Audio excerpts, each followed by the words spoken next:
স্বাধীনতা মানে স্বাধীন বজ্র কঠিন শাসন। তাই তো দিদিরা, স্বাধীনতা মানে হচ্ছে বজ্র কঠিন শাসন।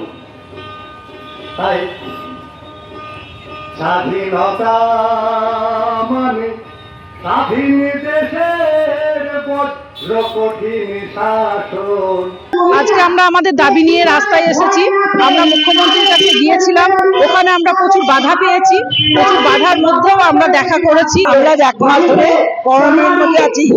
এই করোনার দিন আমাদের যে সরকার সে মানছে না, যে না মানার জন্য আজকে আমরা এখানে এসে সবাই মিলে উঠে পড়তে হয়েছি। মাসিক বেতন 15,000 টাকা করতে হবে।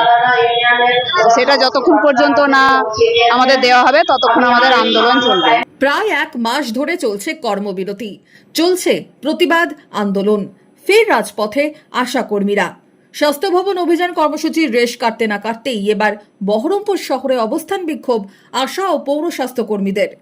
বুধবার দুপুরে টেক্সটাইল কলেজ মোড়ে পশ্চিমবঙ্গ আশা কর্মী ইউনিয়ন, পৌর স্বাস্থ্যকর্মী কন্ট্রাকচুয়াল ইউনিয়নের তরফে অবস্থান বিক্ষোভ হলো। পথসভায় সামিল জেলার বিভিন্ন প্রান্ত থেকে আশা কর্মীরা। কেন ফের পথে আশা কর্মীরা?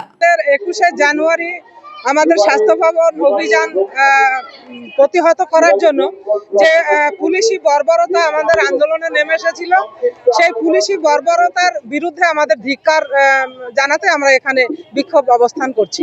5,250 টাকা এই বাজারে কি কোনো কিছুই হয় না। সেই কারণে আমাদের দাবি ছিল আমাদের সরকার আমাদের এই 15,000 টাকা সামান্য দাবিটুকু মেনে নেয়, কিন্তু তারা সেটা না মেনে আমাদেরকে পুলিশ ব্যারিকেড দিয়ে মানে বাধা দেওয়া হয়েছে। সেই কারণে 21শে জানুয়ারি আমরা সেখান থেকে ঘুরে এসেছি। আসার পরে আমাদের কর্মবিরতি এখনো চলছে। এই কর্মবিরতি আমরা কতদিন চলবে সেটা আমরা এখনো জানাতে পারবো না। কি কি দাবিতে অবস্থান বিক্ষোভে একজোট হলেন আশা কর্মীরা? তো আমাদের মূল দাবি হচ্ছে আমাদের যে মিনিমাম ওয়েজ, আমাদের মূল ভাতা মানে সেটা বৃদ্ধি করে 15,000 টাকা করতে হবে। আমাদের ইনসেন্টিভ ভাগে ভাগে দেওয়া বন্ধ করতে হবে। এছাড়া আমাদের যে ইনসেন্টিভ মাসে মাসে না দিয়ে সেটা 4 মাস, 5 মাস, 6 মাস একদম বকেয়া রাখাটা একটা নিয়মে প্রায় পরিণত হয়ে গেছে। আমাদের দাবি আছে সেটা বকেয়া নয়, আমাদের প্রতি মাসেই প্রদান করা হোক। এবং আমাদের কোনো আশাকর্মী কর্মরত অবস্থায় যদি তার মৃত্যু হয়, তার পরিবারকে আমরা 5 লক্ষ টাকা অনুদান দেওয়ার আমরা দাবি রেখেছি। এবং আমাদের ম্যাটারনিটি লিভ আমাদের 6 মাস দেওয়ার দাবি রেখেছি। এছাড়া আমাদের সরকারি কর্মীর ন্যায় ক্যাজুয়াল লিভ এবং মেডিকেল লিভ দেওয়ার আমরা দাবি রেখেছি। উল্লেখ্য 21শে জানুয়ারি আশা কর্মীদের স্বাস্থ্য ভবন অভিযান ঘিরে ধুন্ধুমার কাণ্ড বাধে। সেই ঘটনার প্রতিবাদেই এদিন বহরমপুরের রাজপথে হয় অবস্থান বিক্ষোভ।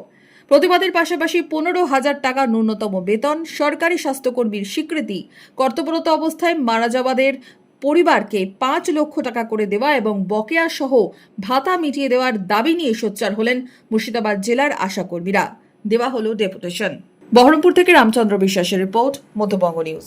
মনমোহিনী হেলথ কেয়ার, স্বাস্থ্য সেবায় অটুট শ্রেষ্ঠত্বের শিরোপা।